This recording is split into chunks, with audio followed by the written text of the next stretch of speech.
I have now spent more than 25 years promoting family literacy, as I truly believe that being able to read, write, and comprehend is one of the keys to a very successful, happy life, and that a literate society is important to keeping our country safe and strong.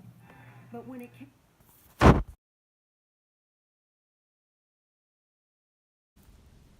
What's aware to me is not plain to see. To everybody, so I'm gonna teach it, see? What is truly scary? Everybody has this experience.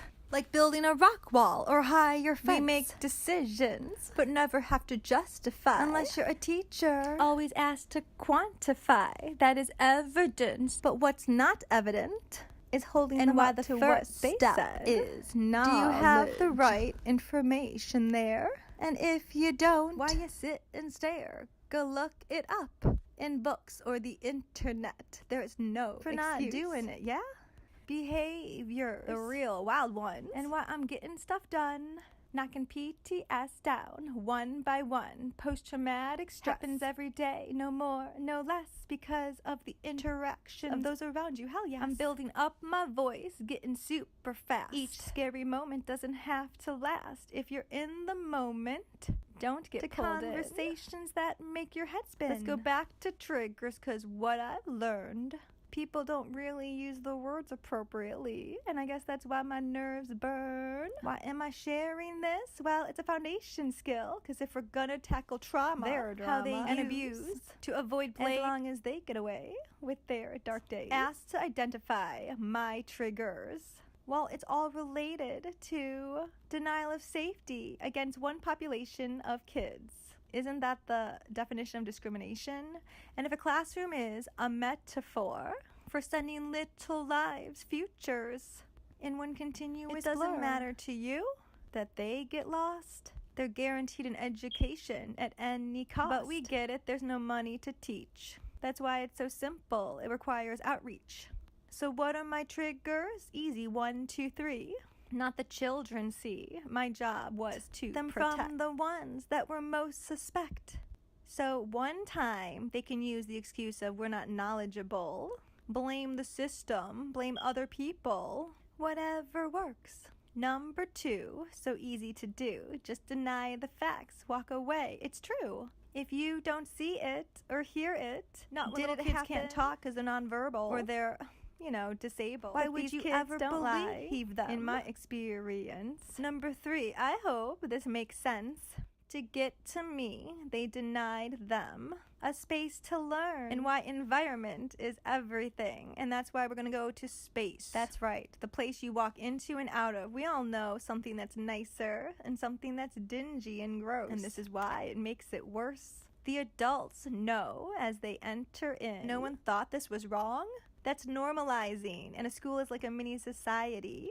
And why I say so long to these to confront them erases them. Go figure. It's the thing that survivors really can't do. Because once violence is done to you, it stays in the body. And now I think about those little bodies. Children who need the most help and care. They were the first ones to go. And why everything I do now is because of that moment when the entire audience saw this and didn't think that this was the denial of truth that keeps survivors and victims stuck. But there's also another thing. Did you know about the recognition? A conscious turning of dismantling truth. It taught me to do the opposite. Individuals need to recognize their own triggers.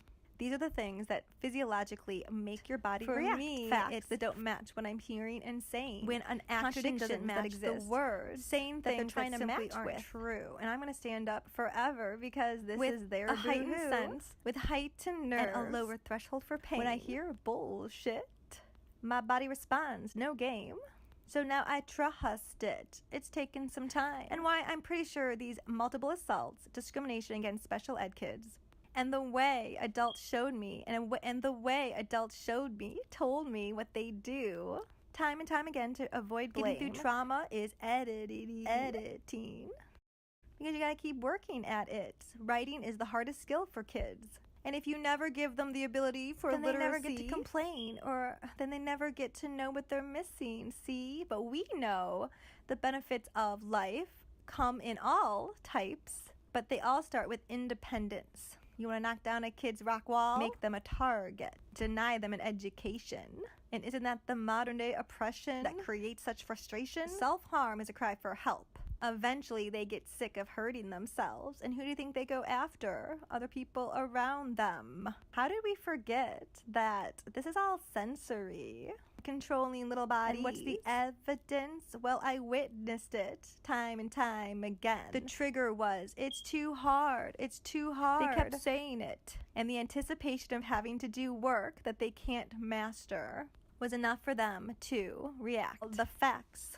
I don't understand the law. I'm just a teacher who knows right from wrong because I'm expected to teach it to kids. Social emotional learning. And here's the practice I did. We need to do a lot better with words. Hold people accountable. Remind them that character matters.